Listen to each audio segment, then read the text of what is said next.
father, his name is Frank. Came over and brought honey buns and water guns. No matter what's happening, no matter how bad things are, it could be the worst situation. When Matt Mitch was diagnosed with autism, all he said was one thing to me: it's gonna be all right. Tall, gray hair, always wore black with a leather jacket, with dress-up shoes. You know, these kids, Toys R Us, especially Poppy took us. He always go in a nice Cadillac. It's always nice going down the street and that, pulling up. You know, Poppy always had a smile on his face when he did it. Loved his children. I was his favorite, and he loved his grandchildren. And he would do anything for them.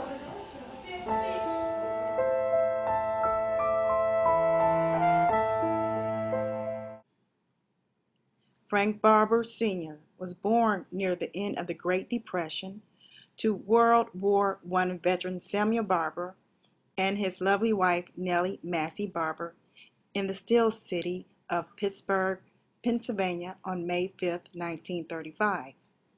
He was the second born of 5 children. He had an older brother, Samuel, and 3 younger sisters, Joyce Ann, Christine, and Mary Ann. When he was 12, his father passed away of a short illness.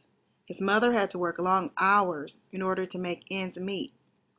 This left Frank as the main caretaker of his 3 younger sisters. He cooked, cleaned, and protected them. This experience made him caring as well as tough.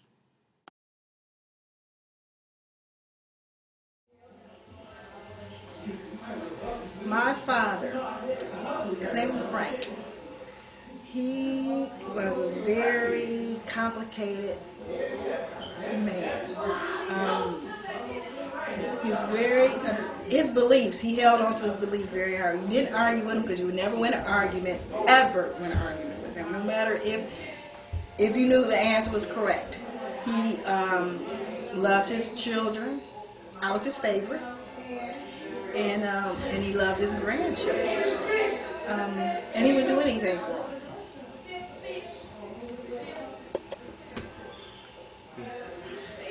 Poppy always did bad stuff at Poppy's house. We used to run around all the time, but never once were we yelled at him. Ever. Like, he always said, "Get out." But he laughed at the word. A little nice little laugh. Always had pops in the refrigerator. Nice Sprites. Tall, gray hair, always wore black with a leather jacket, with dress-up shoes. He always came over and brought honey buns and water guns. And he's always had a certain cologne. I don't know what cologne it was. But you could tell he was in a room. You just smell the cologne, you could be in somewhere else. And he was nice, fun. He made you laugh. Okay. My memory of Poppy, the way I described him, I remember him being this giant. So tall. Real strong. He could pick you up from the ground and you would fling up in the air and he would catch you back down. He was real nice. I mean, he just always hugged you all the time, and he never yelled at me. He might have yelled at everybody else, but he never yelled at me. I don't remember him yelling, except for that time he told BB eat the peas. But that was it. I mean, he just always been nice and smiling, and I was always the baby. You know, I'm the favorite. Don't tell nobody though, but I'm the favorite. And he used to have when he would come downstairs. I mean, you would hear, you know, he was coming down the stairs. You hear crunch, crunch, crunch, crunch coming down the steps and stuff. So that was like, you know, that's how I describe him. Really. Describe Poppy. There's so many different words to describe Poppy in. Amazing, patient, tall, very tall. I'm only 5'2", so very tall. Giving, generous, perfect. Alright, Poppy was the strongest man I know. He showed me his strength and showed me how to be strong and be a good father, be a good man. And he showed me his strength by showing me. I've seen Poppy cry before. A lot of people never seen him cry. I've seen him pray before. I seen him get sad. I seen him get happy. I seen him show all the emotions that a lot of men are afraid to show because of their manhood, or challenges to their manhood. But Poppy showed all his emotions, and he showed it with such strength. His strength was contagious. This is one word he'll say to you to let you know that everything's going to be all right. No matter what's happening, no matter how bad things are, it could be the worst situation. When Matt Mitch was diagnosed with autism, all he said was one thing to me: it's going to be all right. That's all he said. It's going to be all right. And you believe it too. You sit back and you're like, there's got to be more to it than that. And he would just say, it's going to be all right. It's going to be all right. Then he'd call over to the house. He'd call over to the house and he'll say, I don't want nothing. I just want to talk to you. What the boy's doing. And just one little word. He never told me why it's going to be all right. He just said, it's going to be all right. And you walk away believing it. That's the strength he had, and that's how it was contagious to everybody around him. My best memory. This was before we got married. He and I went to visit my cousin. And on the way back home, he was bringing me back home. And we had our marriage license. We just had never set a date. And he said, he looked at me, he said, let's get married now. He said, call your mom and tell her to call the pastor. And so we can get married. In 1956, Frank Barber moved to Cleveland, Ohio, where he stayed with his cousin Joe and his wife Marie Massey. 1 year later, he met his future wife, Cecilia Wallace. The courtship was short-lived because he was drafted into the Army in 1958. His experience in the Army hardened him. He experienced a lot of racism on and off the base. A lot.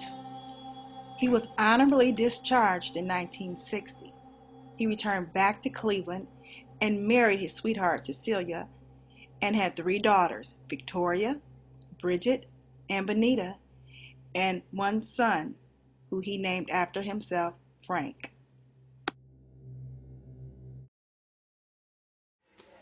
Some of my best memories growing up, I think still in elementary school, my dad used to come home on paydays. He would catch the rapid because he would leave the car home with my mom so she could have a transportation. And he would catch the rapid home, she would pick him up, and he would usually have a strawberry cake or a pie with him. Then we would go to, they had what you call Red Barns years ago. We would go to Red Barns or Angela Mia Pizza. We would get that pizza or Angela Mia, and I would usually get a Barn Buster at Red Barn, and we would watch Sanford and Son on TV. That was every other Friday on his paydays. We used to have so much fun. Okay, my most memorable moment of Poppy is, I remember when me and Frankie, we were really little, and he came in with, I still have my blue carpet upstairs. I have a blue carpet, and Frankie has a green one. And he came in one day, and he told us, he said, uh-oh, close your eyes, I got a surprise for you. And he said, he opened it up, and there was 2 carpets on the floor. He said, which one you want? I picked the blue one, because blue's my favorite color. And Frankie picked the green one. And we had to be 4 years old or something, or 5, I don't remember, however it was. I know the carpet is small enough that we fit on the carpet. Our feet didn't touch the end when we sat on it, and he told us it was a magic carpet. And me and Frankie, we swear, we used to fly in that carpet. I'm serious, we did. We flew in it, and we would close our eyes, and I said, Frankie, because we'd be sitting right next to each other. I said, Frankie, I said, you flying? He said, yeah. I said, me too. We could feel the carpet coming up off the ground, and we would fly all over the place. And it was so weird. Then when we done, we would roll that carpet up and take it. And we would wait for, like, next time we going to do it again. I think Frank still got his. For Christmas, the magic carpet was just a carpet. And when we got the carpet, he told us if we could sit down and use our imagination, we could make it fly. And me and Benita, and my sister, we sat down and we made this carpet fly all over the world. We flew to Egypt, we flew everywhere because he told us we could fly. He told us we could fly. But I gotta give you one more because there's so many of them. The aquarium down by 7th Center, he used to take us down there and watch the goldfish. He used to call this one goldfish the granddaddy goldfish. The biggest goldfish out there.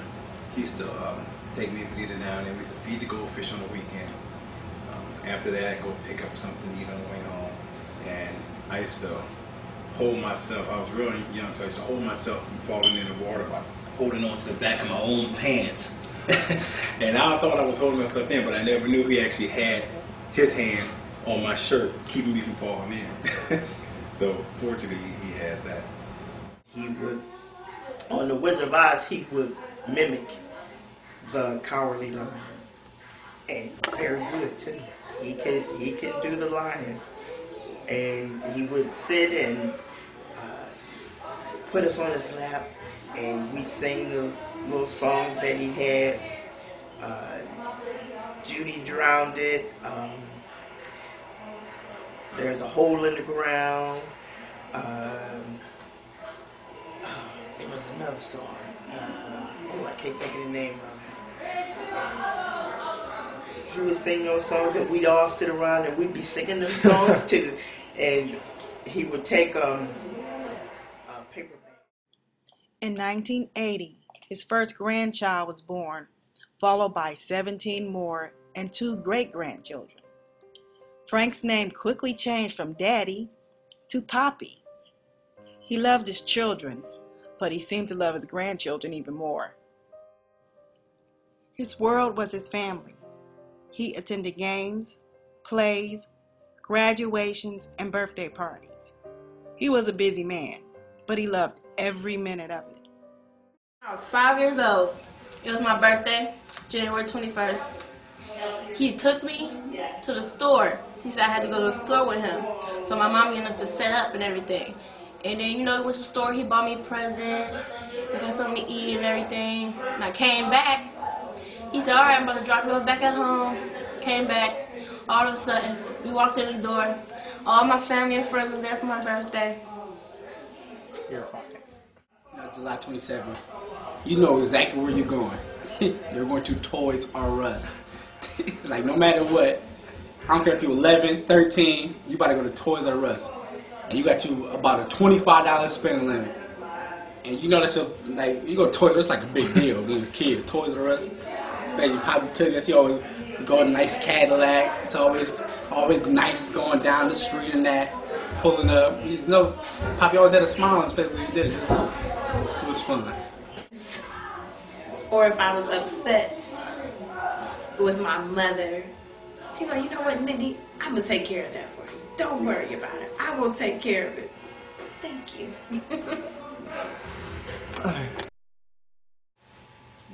I miss a lot of things, not any in particular about Daddy. We all call him Poppy. Oh gosh, I miss talking to him every day. Every day I talk to Poppy every day. I miss having someone to talk to. When I was down, he was always the one to bring you up. Always had words of encouragement. I miss him just showing up at my house with bags of food that he would just bring, food that no one needed, junk food for the kids. I just miss his presence. I just miss everything.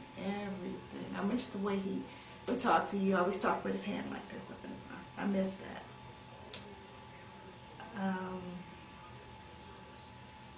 I miss him talking about all his grandkids, because he would call after he would talk to Frank and tell me about what's going on with his grandkids over there. And then he would talk about his grandkids at Benita's house. Then he would call about his grandkids with Vicky and his grandkids with Toya. He always talked about his grandkids. I just miss every single thing about him. Can't even pick one thing.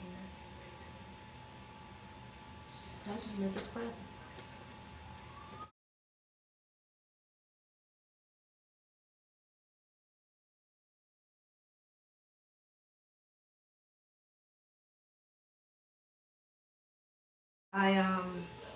The next day, January 30th, I got a call from the hospital, from the nursing home he was at, and I was told to bring some jogging clothes out to him because they were going to try to get him up. And I was so excited. I said, I knew he was going to be all right. And I called my brother Frank, and I said, they want us to bring Daddy some jogging outfits out so they can start working with him and do some rehab on his legs so he can start getting up. And I was really excited. And then he got a call, maybe, I don't know, maybe 15 or 20 minutes later, telling him that I think he was in respiratory distress or something, and for us to come back out there because they had to take him to the hospital. I said, okay, we still didn't think it was that serious. So I had to pick up, drop off some money to my son. I think his ID or something he had left at home. And as I was driving at exactly 11:25, my mom called me. We didn't know he had passed, but that's when he had passed, 11:25. I went and dropped the stuff off to my son, went back up to the hospital. We went into the hospital, and the nurse took us in the back room. I didn't know that when they tell you to come in the back room, that he had expired. He took us in the back. She told us what had happened, that he had passed at 11:25, even though the death certificate says 11:30. He passed at 11:25 a.m. I remember very clearly my mom and my brother both cried. I didn't cry because I had to take care of my little brother, even though he doesn't like to call him a little brother. I had to make sure that my mom and my brother was all right. We made the phone calls. I don't know. I think I must have been in shock because I didn't feel any emotions. I didn't feel anything. I didn't feel anything. I didn't feel anything until May when my brother-in-law passed. I didn't feel anything at all. That's what happened when he passed. I didn't feel anything. Just got finished talking to BB, and we were running up, about to go up to the home to bring him some pants. We actually got a call back that same day talking about how he was actually doing better. And so I got a little hope going that day that it was going to be okay. I started making plans about how often a week I'm going to go visit him, when I'll go down there, what time I'll go there. But then I got another call, probably within an hour later, from the same nurse, telling me that they had to rush him across the street to the hospital. And I need to come out.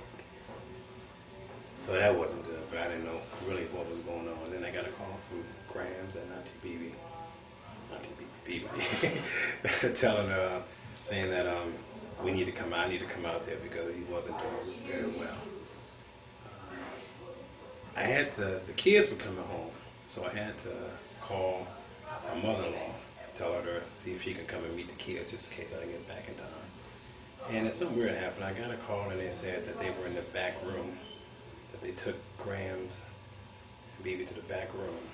And I didn't know what back room meant at that time, but when I told my mother-in-law, she gave me a look, and I kind of knew what it meant. The back room is a room where they take the people, family members of someone who just passed. In my mind, right at that point, I knew what happened, but all the way to the hospital, I psyched myself out, listened to the music, let the window down, just kind of did everything I can not to think about what I know I was going into, because if I knew about it, I don't think I would have been able to drive there. I probably would have made the trip there at all. So I finally got there, and again, I knew in my heart, I knew what was happening, but I didn't accept it at all. And so when I got there, went in the back room, and that's when I saw Grams crying and BB, and it was just three of us there. And we stayed in there for some time with him, and we talked, and it was wild, but after I cried there, we all talked normal.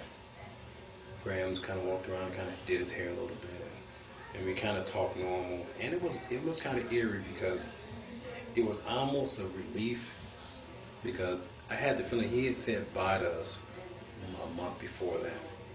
And he hung around with the strength that we all know he got. He hung around for a while just making sure that we all had a chance to get everything we needed in order emotionally and make sure we can handle things. But it was eerie because it was a relief seeing at peace. When we saw him at the hospital with the tubes and everything, it wasn't a pleasant sight. We're used to seeing someone with so much inner strength, so much physical strength. When you see him in that situation, it just saddens your heart. So it was that was a day. And afterwards, I left the hospital, and I think I drove around for probably about an hour. I went down. I don't think nobody knew this part. I went down to his house that same day, within about an hour. I went down to the house, and I went down and sat in his chair. Everybody knows his favorite chair. And I sat in his chair, and I just said, "Just tell me what I need to do now. Tell me what I need to do now." And that's been the guiding point from there. So yeah, that's kind of how things went down.